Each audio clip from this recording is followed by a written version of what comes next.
Good morning विद्यार्थी मित्रों, कर्णावती विद्यालय में आप सभी का स्वागत है।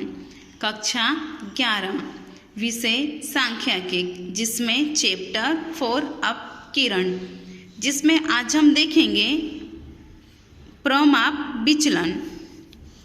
औसत विचलन की परिभाषा सूचना के अवलोकनों के माध्यम से प्राप्त विचलनों के मानांक पर आधारित है। यह हमने देखा। उसमें विचलनों के बेसिक चिन्हों की अवगणना की गई, यानी उसे ध्यान में नहीं लिया गया है। इसलिए सांख्यिकी के उच्च अध्ययन में उसका उपयोग कम होता है। अपकिरण के एक महत्व का माप प्रमाप विचलन में यह मर्यादा दूर हो जाती है। सूचना के प्रत्येक अवलोकन में माध्य में से लिए गए विचलनों के मानांक के बदले विचलनों का वर्ग यानी कि स्क्वायर लेकर उसके योग्य को कुल संख्या से भाग देकर हमें अपकिरण का एक महत्व का माप मिलता है, जिसे विचरण कहते हैं, जिसे संकेत में x² द्वारा प्रदर्शित करते हैं। विचरण के धन वर्गमूल को प्रमाप विचलन कहते हैं, जिसे संकेत में s द्वारा दर्शाया जाता है। कार्ल पियर्सन नाम के प्रसिद्ध सांख्यिकविद ने प्रमाप विचलन की परिभाषा निम्न रूप से दी है। सूचना के अवलोकनों का उसके माध्यम से लिए गए विचलनों के वर्गों की औसत का धन वर्गमूल अर्थात प्रमाप विचलन समष्टि की इकाइयों के मूल्य संबंधी सूचना देते मापों के माध्य के पश्चात प्रमाप विचलन का सबसे विशेष उपयोग होता है।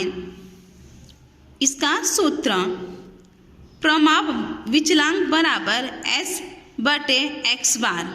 इसका सूत्र क्या है? S/x²। अब हम देखेंगे प्रमाप विचलन की गणना। जब हमें अवर्गीकृत सूचना से प्रमाप विचलन की गणना करनी हो, तब हम इस सूत्र का उपयोग करेंगे। यदि अवर्गीकृत सूचना के अवलोकन x1, x2, xn हो, तब उसका माध्य हम x² हो तो प्रमाप विचलन की परिभाषानुसार अवलोकन की i में अवलोकन x1, जहाँ पे i बराबर हमारा हो जाएगा 1, 2, 3 n जितनी भी संख्या दी गई हो, का माध्य में से विचलन x - x² ज्ञात किया जाता है। तत्पश्चात विचलनों के वर्गों का योग यानी उसका स्क्वायर ज्ञात किया जाता है। इस योग को अवलोकनों की कुल संख्या यानी कि n से भाग देने पर हमें विचरण x² प्राप्त होता है।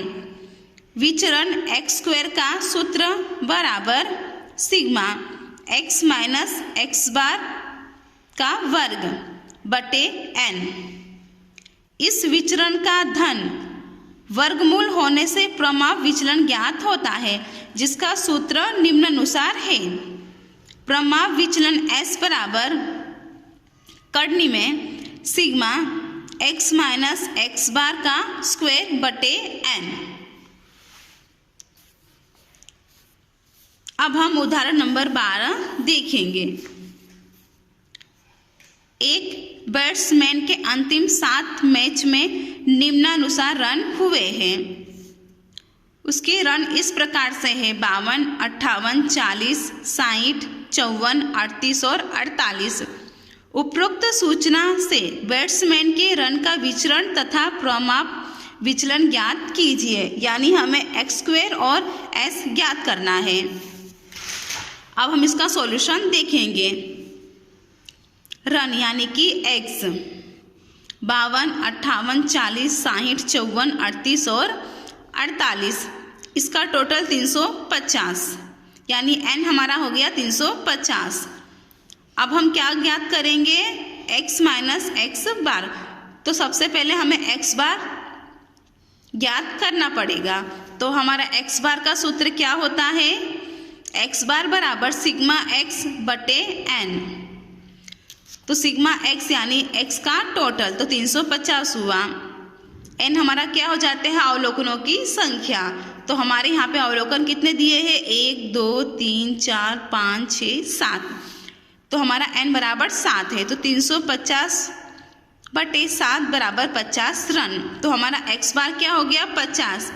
अब हमें एक्स में से एक्स बार को माइनस करना, यानी 52 में से 50 गया तो 2, 58 में से 50 गया तो 8, 40 में से 50 गया तो -10, 60 में से 50 गया तो 10, 54 में से 50 गया तो 4, 38 में से 50 गया तो -12, 48 में से 50 गया तो माइनस, तो इसका टोटल 0।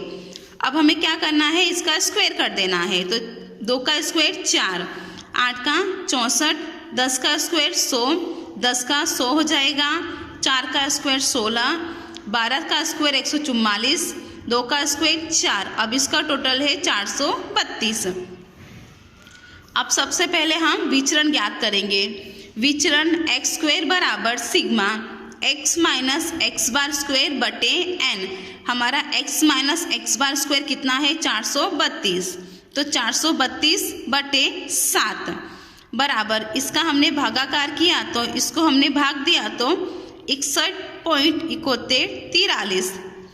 तो हमारा एक्स स्क्वायर बराबर 61.71 रन स्क्वायर है। अब हमें क्या ज्ञात करना है, दूसरा प्रमाप विचलन यानी कि एस। उसका सूत्र है वर्गमूल में sigma x minus x bar square बटे एन बराबर वर्गमूल में, यहाँ पे हमारा इसका आंसर ये है तो यहाँ पे हम वही रख देंगे 61.7143। अब हम इसे करने से बाहर निकाल देंगे तो हमारा आंसर हो जाएगा 7.8558। तो हमारा S बराबर 7.86। अतः बैट्समैन के रन का प्रमाण विचलन 7.86 रन है। अब आपको उदाहरण 12 के आधार पर स्वाध्याय 4.4 का सवाल नंबर 1 होमवर्क में करना होगा।